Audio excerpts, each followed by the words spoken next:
Every winter, over 1,300 Americans die from cold-related causes. They don't die in massive blizzards. They don't climb mountains. They die in parking lots, on highways, sometimes just feet from their own front doors. The deadliest winter mistake isn't some dramatic oversight. It's quiet, it's subtle, and you're probably making it right now. Winter feels familiar, doesn't it? We've all lived through it before. We've driven in snow, we've walked through freezing rain, and because of that familiarity, a dangerous thought creeps in. I've got this. We become complacent. But every year, emergency rooms fill up with people who thought the exact same thing just hours before. Today, we're going to uncover the mistake that quietly turns ordinary winter days into life or death situations. And we're going to see why even the smartest people fall for its trap. Let me ask you a simple question.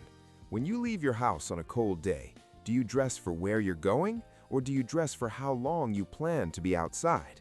If you're like most people, you dress for the destination. You grab a light jacket, maybe some thin gloves, your regular shoes. You tell yourself, I'm just driving to the store. I'm just running a few errands. I'll only be outside for a minute. I'll be inside the warm car soon. But here is the dangerous truth that survival doctors see play out every year. Most winter emergencies don't happen during long, planned hikes in the wilderness. They happen when simple plans change. A car breaks down on a quiet road. Traffic comes to a dead stop for hours. You slip on a patch of ice and can't get back up. You get lost making a short drive. Your power goes out. And just like that, 5 minutes outside becomes 2 hours, then 3, with no protection, no heat, no backup plan. Doctors have a name for this mindset. They call it exposure denial. It's the deadly belief that the cold can't hurt you simply because you didn't plan to be in it.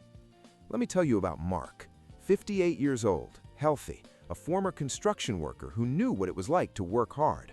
One January night in Ohio, his car slid gently into a ditch. No big crash, no injuries. He checked his phone. The battery was at 12%. The temperature outside was 14 degrees Fahrenheit. He looked down the road and thought, I'll just walk to that gas station. It's less than a mile. He didn't make it halfway. By the time rescue crews found him, he was sitting against a fence post, within sight of the road. His shoes were soaked through. His hands were numb. His body was shutting down. He froze to death. Hypothermia doesn't feel like a dramatic movie scene. It feels confusing. You stop shivering, which feels like a relief, but it's actually your body giving up.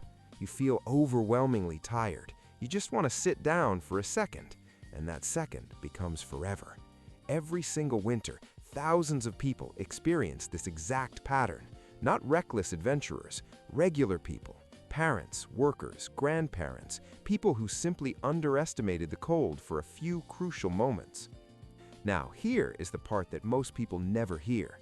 According to survival doctors and first responders, the single deadliest mistake you can make in the winter is not just forgetting your gloves. It is leaving home without a dedicated survival layer. A layer of gear you never planned to use, but might need to save your life. Every single cold weather trip, no matter how short, should be backed up by this layer. Keep it in your car, your backpack, your trunk. It should include an insulated jacket, waterproof shoes, a hat that covers your ears, proper gloves, an emergency Mylar blanket, a portable phone charger, and a small flashlight. Cold kills fastest when you are unprepared. And there's a simple rule that doctors teach paramedics and firefighters. Quote, dress like you might have to walk home, even if you never have to. That mindset alone has saved thousands of lives because survivors don't hope for good luck, they prepare for bad luck. So remember this the next time you step out that door. Winter isn't dangerous just because it's cold. It's dangerous because it makes us overconfident. The deadliest mistake isn't the snow on the ground. It's the assumption in our heads, the quiet whisper of, it won't happen to me, until it does. Before you leave, ask yourself, am I ready if my plans change?